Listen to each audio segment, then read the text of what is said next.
నమస్కారం, నా పేరు బాలా. బీసీఎన్ న్యూస్ కి స్వాగతం. ముందుగా బీసీఎన్ ప్రేక్షకులకు సంక్రాంతి శుభాకాంక్షలు. ఇప్పుడు ముఖ్యాంశాలు. ఢిల్లీలోని కేంద్ర మంత్రి కిషన్ రెడ్డి నివాసంలో సంక్రాంతి సంబరాలు. వేడుకల్లో పాల్గొన్న ప్రధాని మోదీ, చిరంజీవి, కేంద్ర మంత్రి భూపతిరాజు శ్రీనివాస్ వర్మ.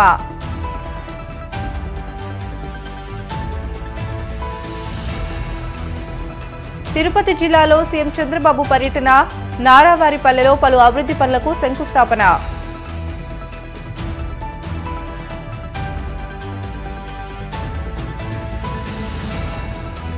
వైసీపీ ఎందుకు ఖాళీ అవుతుందో జగన్ తెలుసుకోవాలి.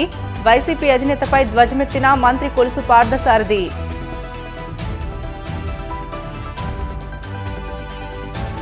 విశాఖ పాతపట్నంలో నిర్వహించిన ముగ్గుల పోటీలకు పెద్ద ఎత్తున తరలివచ్చిన మహిళలు. విజేతలకు బహుమతులు ప్రదానం చేసిన నగర సిపి సంకబ్రత బాగ్చి.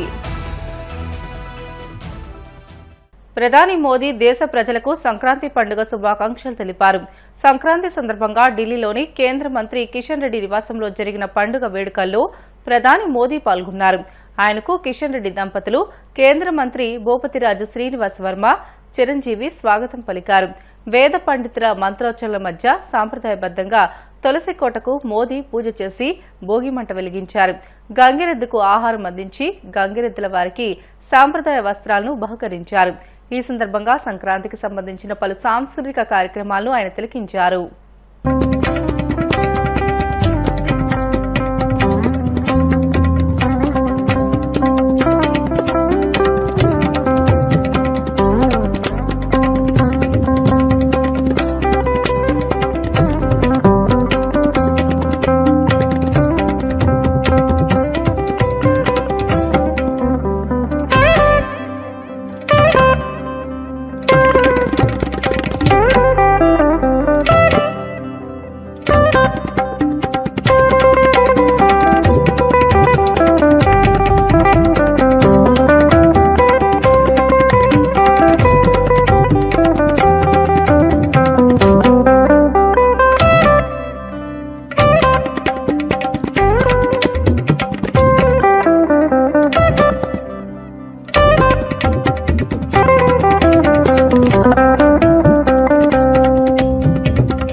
సీఎం చంద్రబాబు తిరుపతి జిల్లా నారావారిపల్లెలో పర్యటిస్తున్నారు.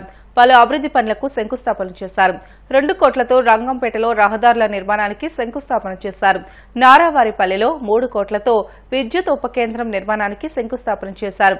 మహిళా సంఘాలకు చౌక, నాణ్యమైన నిత్యావసరాల చేరవేతకు ఈజీ మార్ట్ సంస్థతో ఒప్పందం చేసుకున్నారు. దీని ద్వారా ఆన్లైన్లో బుక్ చేసుకున్న మహిళా సంఘాలకు సరుకులు అందనున్నాయి. నారావారిపల్లెలో మహిళలకు చంద్రబాబు ఎలక్ట్రిక్ ఆటోలు పంపిణీ చేశారు. అంగన్వాడీ కేంద్రాల్లోని పిల్లల్లో ఐక్యూ పెరుగుదలకు కేర్ అండ్ గ్రో సంస్థతో ఒప్పందం చేసుకున్నారు. వైసీపీ అధినేత జగన్ పై మంత్రి కొలుసు పార్థసారథి తీవ్ర వ్యాఖ్యలు చేశారు. వైసీపీ ఎందుకు ఖాళీ అవుతుందో జగన్ తెలుసుకోవాలని అన్నారు. బెదిరించడం, కక్ష కట్టడం జగన్ నైజమని చెప్పారు. ఎన్నికల గురించి జగన్వి పగటి కలలా లేక రాత్రి కలలా అని ప్రశ్నించారు.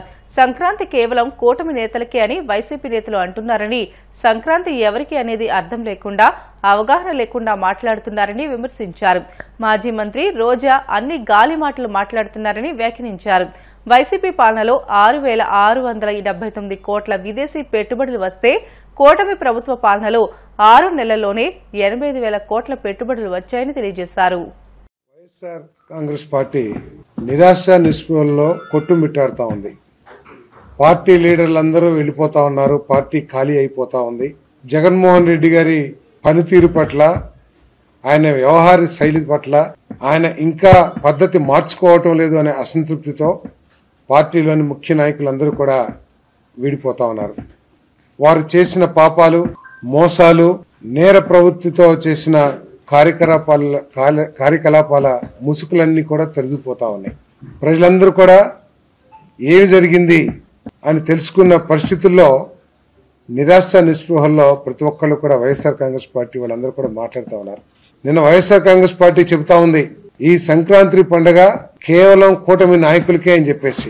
అసలు వైఎస్ఆర్ కాంగ్రెస్ పార్టీ వాళ్ళకి ఈ పండుగ ఎక్కువగా ఎవరికి వర్తిస్తుందో, ఎవరు ఎక్కువగా సంతోషంగా ఉంటారు ఈ సమయంలో, దాని పట్ల అవగాహన లేకోకుండా, ప్రజల ప్రస్తుత పరిస్థితి గురించి అవగాహన లేకోకుండా, క్షేత్రస్థాయిలో జరుగుతున్న కార్యక్రమాల పట్ల అవగాహన లేకోకుండా కేవలం నిరాశ నిస్పృహల్లో మాట్లాడుతున్నారని చెప్పేసి మనం చేస్తామని. నేను సంక్రాంతి పండుగ అనేది ఎక్కువగా రైతు సోదరులు వ్యవసాయంకి సంబంధించిన పండుగ.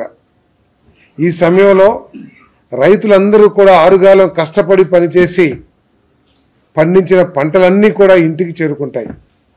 ఆ పంటలను చూసి రైతులందరూ కూడా సంతోషంగా ఉంటారు. ఈ ప్రభుత్వంలో ప్రత్యేకంగా రైతు సోదరులందరూ కూడా సంతోషంగా ఉన్నారు అనటానికి ఒకటే కారణం, గత ప్రభుత్వం అన్యాయంగా రద్దు చేసిన కార్యక్రమాలన్నింటినీ కూడా పునరుద్ధరించాం. గతంలో ఎగ్గొట్టిన సబ్సిడీలన్నీ కూడా చాలా వరకు, ఉదాహరణకి బిందు సేద్యం కానివ్వండి, పామాయిల్ కానివ్వండి, మామిడి పంటకు కానివ్వండి, ధాన్యం తీసుకుని ఎగ్గొట్టిన డబ్బులు తిరిగి చెల్లించడం కానీ, ఇవన్నీ కూడా రైతులకి చేరినాయి. కాబట్టి రైతులందరూ కూడా సంతోషంగా ఉన్నారని చెప్పేసి మనం చేస్తాను. రైతు పండించిన పంటలన్నింటినీ కూడా మొత్తాన్ని కూడా ధాన్యం ప్రతి గింజ కూడా కొనే దాదాపు 5 లక్షల మంది రైతుల దగ్గర 28,83,288 మెట్రిక్ టన్నులు, అంటే దాదాపు 29 లక్షల మెట్రిక్ టన్నుల్ని రైతుల దగ్గర నుంచి సేకరించి 6,565.84 కోట్ల రూపాయలని కేవలం 24 గంటల లోపల, కొంతమందికి 7-8 గంటల్లో కూడా అకౌంట్లో వేసిన ఘనత కూటమి ప్రభుత్వం అని చెప్పేసి మనం చేస్తాను. అందుకనే ఈరోజు రైతు సోదరులు అందరూ కూడా సంతోషంగా సంక్రాంతి పండుగని జరుపుకుంటా ఉన్నారు. దాన్ని చూసి బాధపడటమే తప్పితే వైఎస్ఆర్ కాంగ్రెస్ పార్టీ నాయకులకి తాను చేసిన మోసాలు ఏమిటో కూడా ఒకసారి అర్థం చేసుకోవాలి.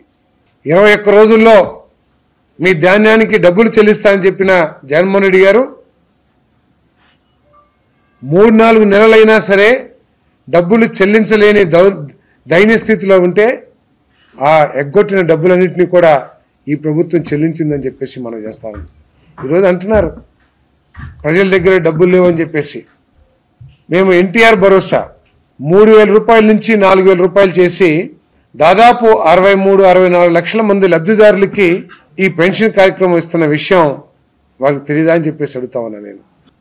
ప్రతి నెల 1వ తారీఖున, ఒకవేళ 1వ తారీఖు సెలవు అయితే అంతకు ముందు రోజే 31వ తారీఖు, 30వ తారీఖు, ఆఖరికి 29వ తారీఖును కూడా పెన్షన్ చెల్లించిన విషయాన్ని గుర్తించాలని చెప్పేసి మనం చేస్తానని. డిఎస్సి ద్వారా దాదాపు 16,500 ఉద్యోగాలకి పరీక్షలు నిర్వహించబోవడం కానీ, ఇవన్నీ కూడా కలిపి ఈ రాష్ట్రంలో ప్రజలందరూ కూడా సంతోషంగా సంక్రాంతి పండుగను జరుపుకుంటున్నారని చెప్పేసి నేను మనవి చేస్తా ఉన్నాను. ఏదైతే ఏ ఆశలతో అయితే చంద్రబాబు నాయుడు గారి నాయకత్వంలో కూటమి ప్రభుత్వాన్ని తీసుకొచ్చారో ఆ ఆశయాలు నెరవేరుతాయనే నమ్మకం ఈ రాష్ట్ర ప్రజలకు ఏర్పడింది. మరి రైతులందరూ కూడా సంతోషంగా ఉన్నారు. కాబట్టి పండుగ గ్రామాలన్నీ కూడా ఒకసారి చూడండి. గ్రామాల్లో రైతులందరూ కూడా ఈ కార్యక్రమాల మూలంగా 6 నెలల్లోనే వారు ఊహించిన ఫలితాలు అందుతున్నాయనే ఆలోచనతో సంతోషంగా సంక్రాంతి పండుగను గడుపుతున్నారని చెప్పేసి మనం చేస్తూ మరి ఈ ఖాళీ అయిపోతున్నందుకు ఎందుకు ఖాళీ అవుతుందో వైఎస్ఆర్ కాంగ్రెస్ పార్టీ ఆలోచించుకోవాలి. కానీ అబద్ధపు ప్రకటనలు చేసి ఏదో రాజకీయ లబ్ధి పొందుదామంటే ప్రజలంత అమాయకులు కాదని చెప్పేసి కూడా ఈ సందర్భంగా తెలియజేస్తారు. తిరుపతి జిల్లా గూడూరు మండలం కొందకూరు గ్రామ సమీపంలోని కనుమరాయి కొండపై వెలిసి ఉన్న శ్రీ లక్ష్మీ నరసింహస్వామి దేవస్థానంలో సంక్రాంతి వేడుకల్లో భాగంగా వేద గోదాదేవి కళ్యాణ మహోత్సవం వైభవంగా నిర్వహించారు. వేద పండితుల మంత్రోచ్చరణ నడుమ మంగళ వాద్యాలతో శ్రీ గోదాదేవి కళ్యాణం వైభవపేతంగా జరిగింది. భక్తులు కళ్యాణ మహోత్సవంలో పాల్గొని స్వామి అమ్మవారిని దర్శించుకుని తీర్థ ప్రసాదాలు స్వీకరించారు.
స్వామి పెన్ ఉందా?